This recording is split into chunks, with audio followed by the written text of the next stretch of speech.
प्यारे विद्यार्थियों, क्या आप जानते हैं 8वीं से 18वीं शताब्दी का जो हमारा भारत था, उस समय वहां के लोगों के विश्वास क्या थे, वह किस प्रकार के पूजा पाठ कर रहे थे, किस प्रकार से उनकी भक्ति के तरीके में परिवर्तन आया। यह बहुत ही इंपॉर्टेंट टॉपिक है, इस पर हम चर्चा करने वाले हैं। धार्मिक विश्वासों में क्या बदलाव 8वीं से 18वीं शताब्दी में दिखाई देते हैं।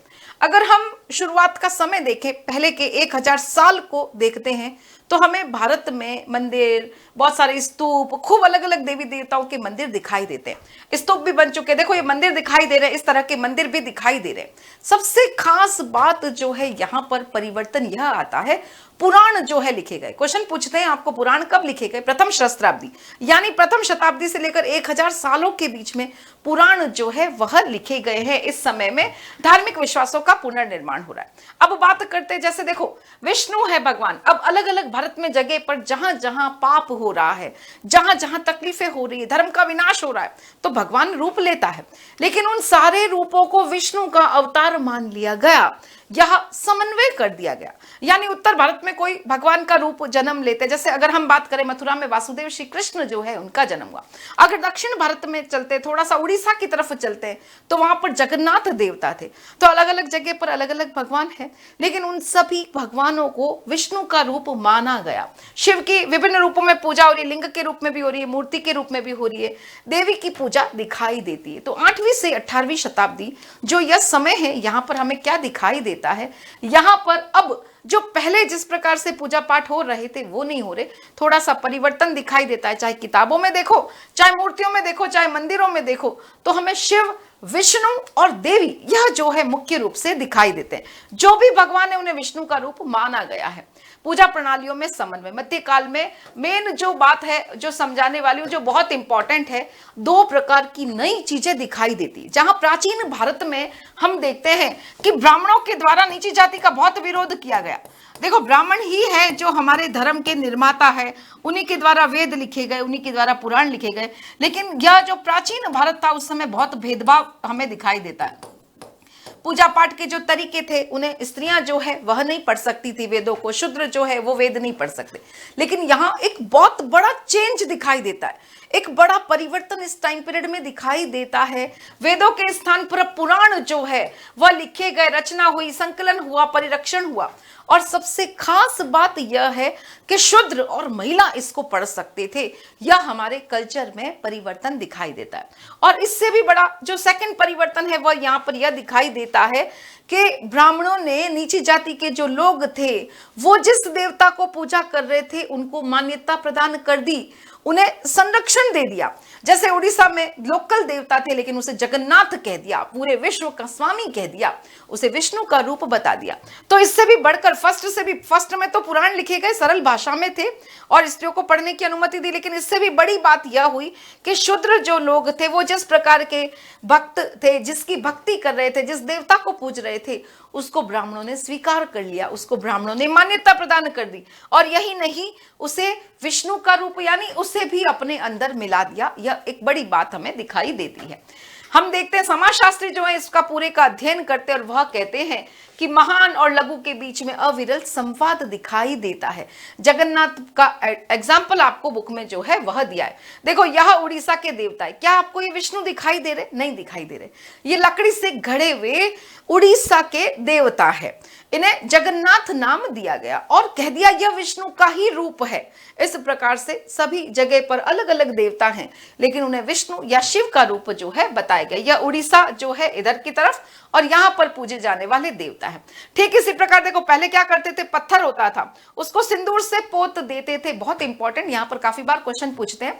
देवी की पूजा कैसे होती थी? लोकल, अगर हम देखें छोटे छोटे गांवों की तरफ आप देखो तो गांव में आज भी आपको दिखाई देगा पत्थर है और उसको सिंदूर से पोत दिया और इसको क्या कह दिया, देवी की पूजा। और अब जो 8वीं से 18वीं शताब्दी में परिवर्तन आता है, यह देवी कौन हो गई? कभी इसे लक्ष्मी का रूप दिया, कभी पार्वती का रूप दिया गया। यानी शिव और विष्णु की पूजा हो रही है तो उनकी पत्नियों की भी पूजा हमें इस टाइम पीरियड में दिखाई देती है। देखो यह दिखाई दे रहे हैं आपको पार्वती के रूप में, लक्ष्मी के रूप में पूजा हो रही है। इसी चीज को समझाते हैं एक महान विद्वान रॉबर्ट रेडफील्ड। कौन है यह? समाजशास्त्री है। यह कहते हैं कि हमें जो है समाज में दो प्रकार की चीजें दिखाई दे रही है। रॉबर्ट रेडफील्ड ने कहा किसान जो है वह क्या कर रहा है, जनता है, जनता क्या थी, ज्यादातर जनता भारत की किसान थी। जनता दो प्रकार की चीजें कर रही है। किसान जो है नंबर 1 पर क्या कर रहा है, राजा और पुरोहित जिस तरह की पूजा कर रहे थे, राजा है, राजा के बड़े बड़े अधिकारी है, ब्राह्मण है, पुरोहित है, वह जिस प्रकार से कर्मकांड कर रहे थे किसान उसको भी फॉलो कर रहा था। इसी के साथ साथ किसान जो है लोकाचारों का भी फॉलो कर रहा था। लोकाचार यानी स्थानीय देवी देवता, स्थानीय देवी देवता जो है वह उसकी भी पूजा कर रहा था। स्थानीय देवी भी हो सकती है, लोकल देवता भी हो सकता है। किसान अपने ढंग से अपने लोकाचारों का पालन कर रहा है, लेकिन किसान उस पद्धति का भी फॉलो कर रहा है जो बड़े बड़े राजा, बड़े बड़े जो पुरोहित थे वो जिस प्रकार की भक्ति कर रहे थे उसको भी फॉलो कर रहा था। और इस परंपरा को क्या कहा गया, इस परंपरा को कह दिया महान। और रॉबर्ट रेडफील्ड जो है वह समाजशास्त्री है और वह इसका अध्ययन करते 20वीं शताब्दी के समाज, 20वीं शताब्दी में वह अध्ययन करते और वह 8वीं से 18वीं शताब्दी के परिवर्तन को बहुत अच्छे से एक्सप्लेन करते हैं। और वह राजा और पुरोहितों के जो पूजा पाठ का तरीका था, जो उनके कर्मकांड थे, उसे महान, और जो लोकाचार थे जिसे किसान फॉलो कर रहा था उसे लघु कहा। इसमें एक बात स्पष्ट रूप से वह कहते हैं, महान का मतलब ये नहीं कि बड़े भगवान और छोटे भगवान, बस यह जो है बताता है पद सोपान को कि किस प्रकार से जो बड़े बड़े लोग थे वह पूजा पाठ कर रहे थे और किसान दोनों कर रहा था। लेकिन इसी के साथ साथ रॉबर्ट रेडफील्ड जो सबसे खास बात बताता है, वह विशेष बात यह बताता है कि इस टाइम पीरियड में पूजा प्रणालियों का समन्वय होने लगा।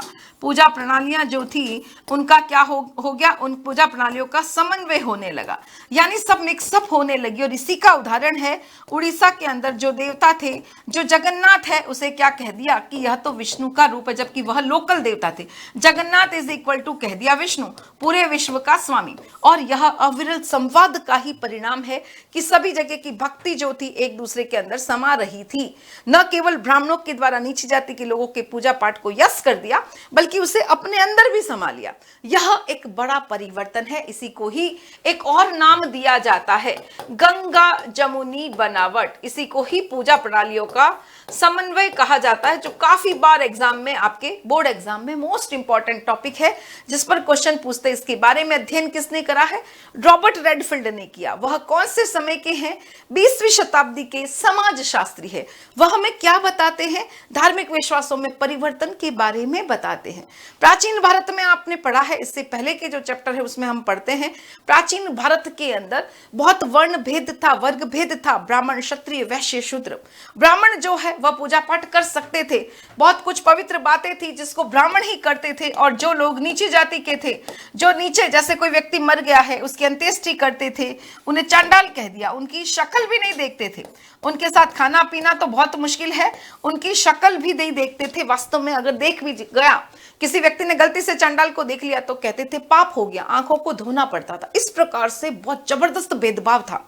लेकिन समय बीता, मध्यकाल आया, 8वीं से 18वीं शताब्दी, जो 1000 साल का समय है, उसमें हम क्या देखते हैं, अब इतना जो एकदम कठोरता से पालन हो रहा था वह नहीं हो रहा। अब पूजा प्रणालियों में समन्वय होने लगा। इसी को इतिहास की गंगा जमुनी बनावट भी कहा जाता है।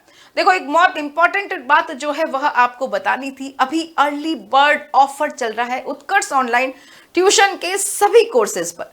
अगर हम बात करें 6 से 8 तक के, हिंदी मीडियम है या इंग्लिश मीडियम, दोनों, 9th 10th Hindi medium, English medium, 11th और 12th, चाहे आप आर्ट्स स्ट्रीम से हो, चाहे कॉमर्स के हो, चाहे साइंस के हो, कोई भी स्ट्रीम से हो, तो आपके लिए मैं लेकर आई हूं अर्ली बर्ड ऑफर। लेकिन ध्यान रखना है, यह सिर्फ 15 अप्रैल तक रहेगा, फिर इसकी फी जो है वह बढ़ जाएगी। फिर नहीं कहना मैडम हमें पता नहीं था, अब ऑफर लेकर आओ, हमें कोर्स परचेज करना है। एक बात ध्यान रखो, जो समय पर कोर्स परचेज करेगा, पूरे साल अच्छे से पढ़ाई करेगा, उसको एग्जाम में कोई परेशानी नहीं होगी और ड्रीम 100 जो है वह पूरा हो सकेगा। अब ये कौन कौन से बोर्ड के लिए उपयोगी है? जो हमारा कोर्स है उत्कर्ष ऑनलाइन ट्यूशन पर, चाहे आप सीबीएसई बोर्ड के हो, चाहे आरबीएसई बोर्ड के हो, चाहे एमपी, यूपी और बिहार बोर्ड के हो, सभी जगह एनसीईआरटी चल रही है। और हम हमारे उत्कर्ष ऑनलाइन ट्यूशन पर एनसीईआरटी को पढ़ा रहे हैं, चाहे हिंदी मीडियम है, चाहे इंग्लिश मीडियम है, दोनों बोथ मीडियम के लिए नया सेशन जो है 2024-25 उसका कोर्स जो है लॉन्च कर दिया गया है। और इसी का फायदा उठाते हुए जल्दी से जल्दी आप अपना कोर्स जो है परचेज करेंगे तो बहुत ही शानदार तैयारी हो सकेगी। Thank you.